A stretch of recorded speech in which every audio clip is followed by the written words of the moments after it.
안녕하세요. 세력입니다. 2025년 5월 11일 비트코인 및 알트코인 방송을 시작하겠습니다. 오늘 방송에서는 비트코인 및 알트코인들의 시황을 살펴보고 이번 불장에서 어떻게 보면 이번 연도 거래에 있어서 가장 중요한 한 가지가 있다면 그 한 가지에 대해서 말씀을 드릴 예정이니까요. 끝까지 영상 보시고 도움 받으셨으면 좋겠습니다. 제가 가끔 DM이나 이메일 등으로 인해서 굉장히 감사하다는 말을 많이 듣습니다. 제 영상들을 쭉 보시면은요, 운도 좋았고 다양한 방면에서 제 영상이 유의미한 분석들이 많이 있었는데 그대로 이제 기재되어 있습니다. 제 영상들은 저는 이제 20년도 08월에 7월 30일인가 그때 첫 업로드를 해서 오지 않았던 그런 불장에 대해서 이야기를 했고, 뭐 이때도 한창 불장 진행 중이라면 진행 중이었지만 전 20년도 12월에 알트 시즌이 온다라는 강력한 이야기를 했고 실제로 왔습니다. 그래서 21년도 4월에 저는 책 출판이 21년도 3월쯤에 됐던 걸로 기억하는데 21년도 4월쯤에 고점에 다 왔다, 조심해라, 이런 이야기를 했었고, 그래서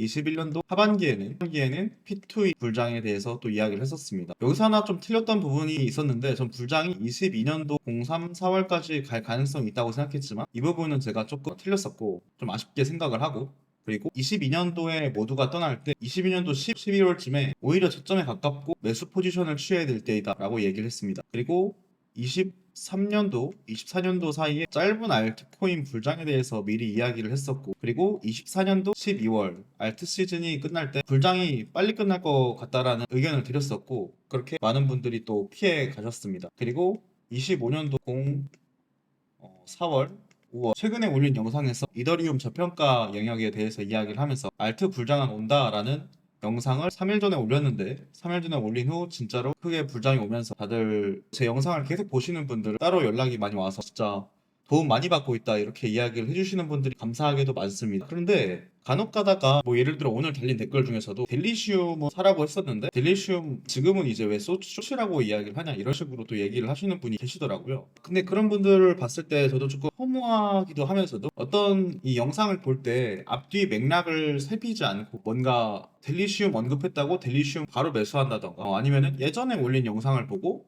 본인이 다시 판단을 해가지고 좋다고 생각을 했는데 그게 이제 가격이 올라가지 않자 뭔가 이제 델리시움 좋다고 했는데 왜 지금은 숏을 이야기하냐 뭐 이렇게 하시는 분들도 계시니까 조금 답답한 그런 측면이 있어가지고 한 번 더 좀 공지를 드리는데, 제 채널에서 이야기하는 알트코인들은 대부분 스터디 목적이 굉장히 강합니다. 그래서 특수성이 있다던가 특이하다던가 완전히 오를 것 같아서 유망해서 제가 이야기를 하기보다도 완전히 좀 이런 게 있구나 하면서 투자자로서의 어떤 시야도 넓히고 다양하게 보면서 투자를 더 재밌게 해보자라는 취지이지, 이게 정말 유망하니까 뭐 사야 된다 이런 느낌은 절대 아니거든요.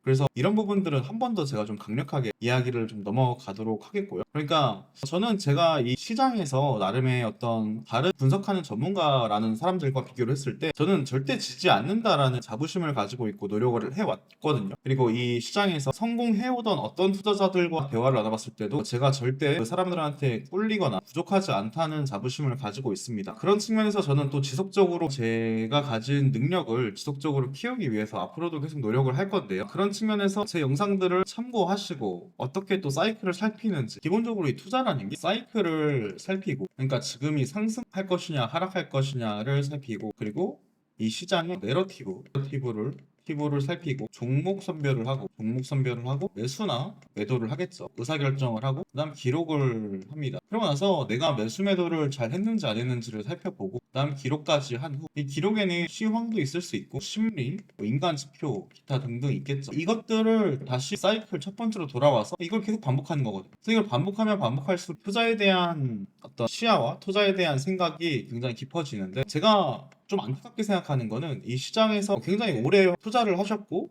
굉장히 시간은 많이 쌓였는데 몇 년 전과 비교를 했을 때 그냥 똑같이 무지성으로 투자하시는 분들이 눈에 많이 보여요. 그러니까 고인물이라고 해서 고인물이 투자를 잘하게 되는 게 아니라, 고이면 고일수록 오히려 고이기만 한 그런 이제 노력 안 한 고인물이 되어서는 안 되는데, 노력 안 한 고인물보다는 노력하는 유비가 더 투자를 잘하는 경우들이 많거든요. 그래서 좀 더 지금까지 뭔가 투자가 잘 안 되시거나 잘 안 되셨다고 하면은 좀 더 이렇게 학습에 좀 더 진지하게 임해 보시면서 영상을 보더라도 이게 좋은가 보다 저게 좋은가 보다 이런 식으로 생각할 게 아니라 좀 더 생각을 많이 해보는 그런 방향으로 좀 컨텐츠를 소비하면 어떨까, 개인적으로 좀 그렇게 생각을 합니다. 서두가 길어졌는데요. 비트코인 및 알트코인에 대해서 시황을 좀 살펴보도록 하겠습니다. 자, 우선 지금은 운이 좋게도 제가 최근에 도지코인이나 스위코인 매수를 언급을 하면서 또 이더리움 상승에 대해서 이야기를 하면서 알트코인 불장은 반드시 오긴 올 거다라는 얘기를 했는데 지금 분위기는 거의 바로 온 느낌처럼 보이고 있어요. 지금 이제 비트코인 상승률이나 어떤 각도나 이런 걸 살펴봤을 때도 직전 고점을 거의 다 온 상태여서 이 직전 고점을 만약에 돌파를 한다면 이 불장은 좀 더 지속할 거라는 안정감 속에서 기대를 해볼 수가 있을 것 같고요. 지금 뭐 XRP라던가 도지코인 이런 코인들을 살펴봤을 때 제가 계속 말씀드려왔지만 이번 하반기에 직전 고점을 넘길 가능성이 높다 라고 말씀을 드려왔었어요. 직전 고점이라 하면은 작년 말에 닿았던 고점인데 이런 직전 고점을 넘길 확률이 높습니다.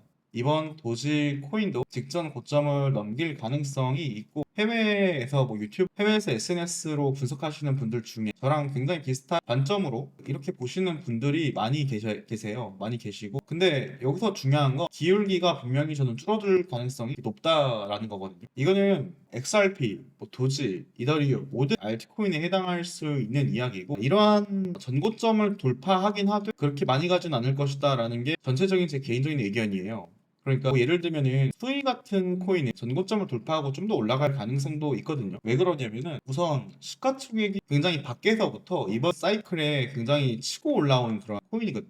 그러니까 시장의 상승률만을 흡수하는 게 아니라 그냥 이 알트코인 시장에서의 성장률을 더 많이 흡수해가면서 상승을 한 코인이기 때문에 이번 사이클 끝 지점, 불장 끝 지점에서는 전고점을 훨씬 돌파하는 그런 상승이 나올 수도 있는 가능성을 가진 코인입니다. 지금도 이미 많이 올라서 전고점을 바라보고 있는 그런 상황인데 그런 측면에서 굉장히 긍정적이다. 하지만 XRP, 이더리움, 뭐 도지코인 이런 코인들은 전고점 돌파 가능성 높지만 그 돌파한 이후에 금방 끝날지도 모른다라는 부분을 꼭 말씀을 드리고 싶어요. 이거에 대해서 오늘 질문을 주신 분이 계셨어요. 세령님은 왜 지난 불장과 다르게 이번 불장은 그만큼 올라갈 수 없다라고 이 질문에 대한 대답이 이번 사이클에서 가장 중요한 것 중에 하나라고 말씀을 드릴 수가 있는데요. 이렇게 주장하는 사람은 거의 없어요. 왜냐면 저는 누가 이렇게 주장하는지 제가 누군가의 주장을 보고 따라하거나 그런 게 아니라 철저하게 제 시선 제가 가진 인사이트 안에서의 결론이기 때문에 정답도 아닐 뿐더러 제 생각입니다. 제 생각인데 이 생각이 전 맞을 거라고 생각을 하고 비트코인 차트를 보면 고점이 계속 갱신이 되긴 되는데 갱신이 되지만 이 분홍 색깔 선을 그은 것처럼 이 상승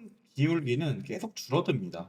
계속 줄어들고 저점을 갱신하는 부분도 점점 이렇게 좁혀져 가게 되어 있습니다. 좁혀져 가는 기울기입니다. 그래서요 결국에 코인의 가격은 미래에 어떻게 될 거냐면요 점점 이렇게 좁혀지고요 점점 기울기가 내려가다 보면 이런 구간에서 저점과 고점이 만나게 됩니다. 만나게 되면서요 비트코인의 가격 변동폭은 계속 사이클마다 줄어들 것이다. 변동폭은 줄어들어요 무조건. 그래서 우리가 비트코인을 뭐라고 얘기하죠? 디지털 금이라고 이야기를 합니다. 금이 변동폭이 상당히 낮거든요.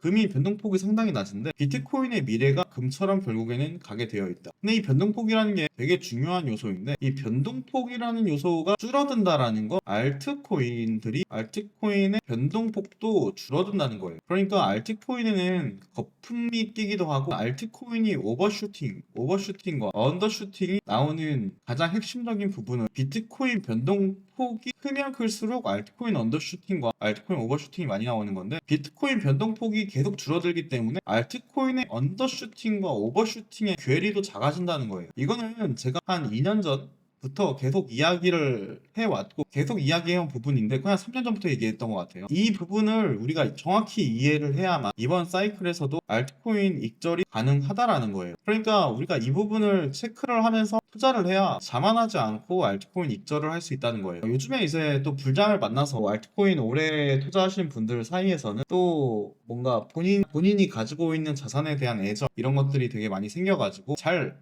못 팔게 되거든요. 그러니까 최소 이 정도는 가겠지. 최소 그래도 이 정도는 가서 팔아야지라고 많은 사람들이 이제 생각을 할 텐데요. 최소라는 그런 가격은 정해두지 않으시는 걸 전 권하고 싶고요. 그런 식으로 가격을 정해놓고 매수와 매도 의사결정하지 마시고 상황을 가정하고 어떠한 상황이 되면 나는 매도를 하겠다. 예를 들어 비트코인이 전 고점을 돌파하는 시점부터 나는 알트코인을 분할 매도를 하겠다 라던가 아니면은 주봉 기준으로 비트코인 음봉이 나왔을 때 모든 코인을 매도하겠다 라던가 이런 기준을 세워서 투자를 하시는 걸 저는 권하고 싶고요. 얼마까지는 최소 갈 것이다 라는 관점은 굉장히 좀 위험할 가능성이 있다라는 것이고, 비트코인만 해도 뭐 이번 사이클에서 뭐 20만 불, 30만 불 이렇게 생각하시는 분들도 계시는데 보수적으로 가야 된다라는 거고요. 어차피 이 시장은 계속 성장하고 있는 시장이고 돈이 계속 들어오고 있는 시장입니다. 변동폭이 결국에는 이렇게 가서 비트코인이 변동폭이 사라지는 구간까지 올 거라고 말씀을 드렸는데요. 변동폭이 아직 사라지려면 사실 멀었어요. 멀어가지고 비트코인과 알트코인 투자를 통해서 지속적으로 수익을 낼 수 있거든요. 기회가 끝나지 않았습니다. 그래서 가장 중요한 거는 생존이 가장 중요하고 지속적으로 이제 실력을 키워나가는 것, 이 두 가지가 저는 핵심적으로 중요한 요소라고 생각하거든요. 그런 측면에서 저는 저희 구독자님들도 이런 두 가지 마인드로 자산 우상향도 당연히 챙겨가시되 이 씬에서의 뭔가 투자자로서의 어떤 역량 이런 것들과 그리고 비트코인 변동폭이 줄어들면 알트코인 변동폭도 줄어드니까 익절할 수 있을 때 익절하면서 또 다시 오는 기회를 지속적으로 잡자, 이런 관점으로 가시면 어떨까라는 생각이 듭니다. 이 채널을 통해 저를 좋아해 주시는 분들, 응원해 주시는 분들 덕분에 여기까지 계속 왔다고 생각을 하고요. 댓글이 굉장히 힘이 많이 됩니다. 굉장히 많이 힘이 되고, 그래서 저도 구독자님들의 좀 더 나은 투자를 위해서 다양하게 고민하고 있으니 댓글로 의견 주시면 좋을 것 같습니다. 네, 오늘 방송은 여기까지 진행하도록 하겠습니다. 오늘도 끝까지 시청해주신 모든 분들 진심으로 감사드립니다.